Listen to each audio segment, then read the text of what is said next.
it. His argument was that the mortgage contract required both parties, being he and the bank, each put up a legitimate form of property for the exchange. In legal language, this is called consideration. Mr. Daly explained that the money was, in fact, not the property of the bank, for it was created out of nothing as soon as the loan agreement was signed. Remember what modern money mechanics stated about loans?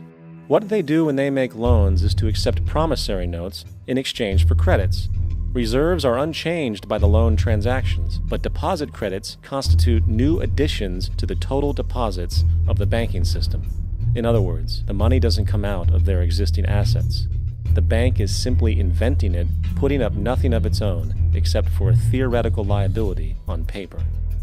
As the court case progressed, the bank's president, Mr. Morgan, took the stand, and in the judge's personal memorandum, he recalled that the plaintiff, bank's president, admitted that, in combination with the Federal Reserve Bank, did create the money and credit upon its books by bookkeeping entry. The money and credit first came into existence when they created it. Mr. Morgan admitted that no United States law or statute existed which gave him the right to do this. A lawful consideration must exist and be tendered to support the note. The jury found that there was no lawful consideration, and I agree. He also poetically added, "Only God can create something of value out of nothing." And upon this revelation, the court rejected the bank's claim for foreclosure, and Daly kept his home. The implications of this court decision are immense. For every time you borrow money from a bank, whether it is a mortgage loan or a credit card charge, the money given to you is not only counterfeit, it is an illegitimate form of consideration, and hence voids the contract to repay, for the bank never had the money as property to begin with. Unfortunately, such legal realizations are suppressed and ignored, and the game of perpetual wealth transfer and perpetual debt continues. And this brings us to the ultimate question: why? During the American Civil War, President Lincoln bypassed the high-interest loans offered by the European banks and decided to do what the Founding Fathers advocated, which was to create an independent and inherently debt-free currency.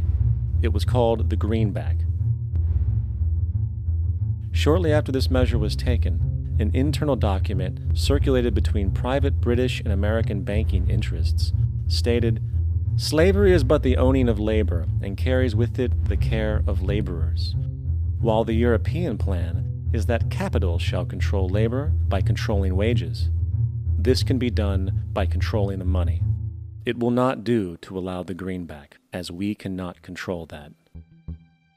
The fractional reserve policy perpetrated by the Federal Reserve, which has spread in practice to the great majority of banks in the world, is, in fact, a system of modern slavery. Think about it. Money is created out of debt. And what do people do when they are in debt? They submit to employment to pay it off. But if money can only be created out of loans, how can society ever be debt-free? It can't. And that's the point.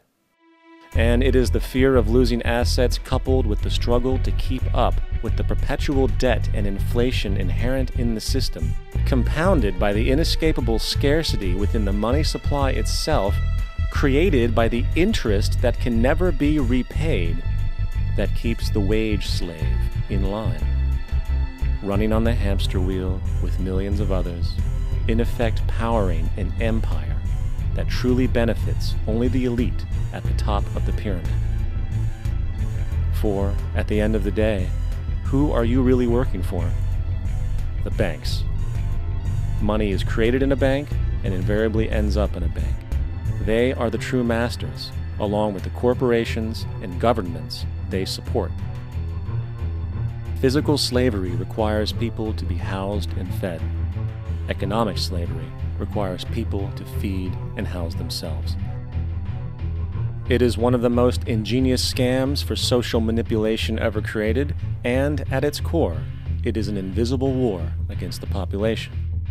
Debt is the weapon used to conquer and enslave societies, and interest is its prime ammunition. And as the majority walks around oblivious to this reality, the banks, in collusion with governments and corporations, continue to perfect and expand their tactics of economic warfare, spawning new bases, such as the World Bank and International Monetary Fund, while also inventing a new type of soldier, the birth of the economic hitman.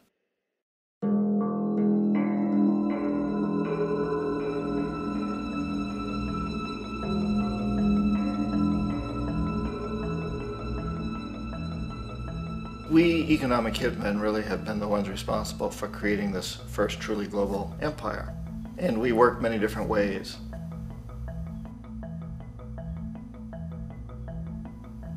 But perhaps the most common is that we will identify a country that has resources our corporations covet, like oil, and then arrange a huge loan to that country from the World Bank or one of its sister organizations.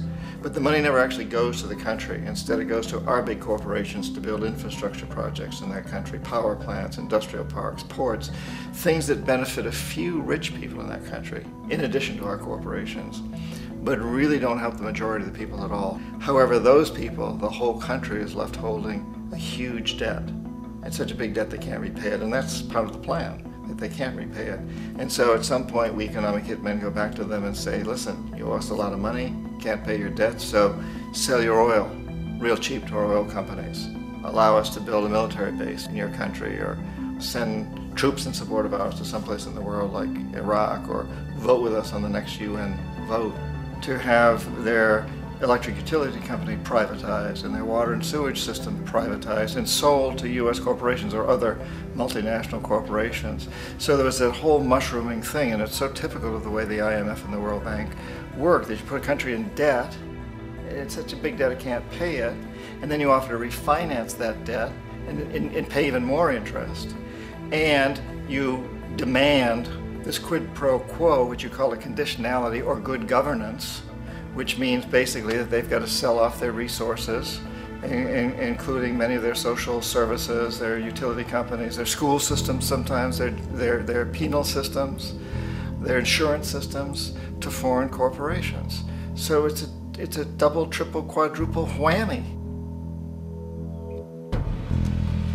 The precedent for economic hitmen really began back in the early 50s when democratically elected Mossadegh, who was elected in Iran, he was considered to be the hope for democracy in the Middle East and around the world. He was Time Magazine's Man of the Year. But one of the things that he'd run on and began to implement was the idea that foreign oil companies needed to pay the Iranian people a lot more for the oil that they were taking out of Iran. The Iranian people should benefit from their own oil.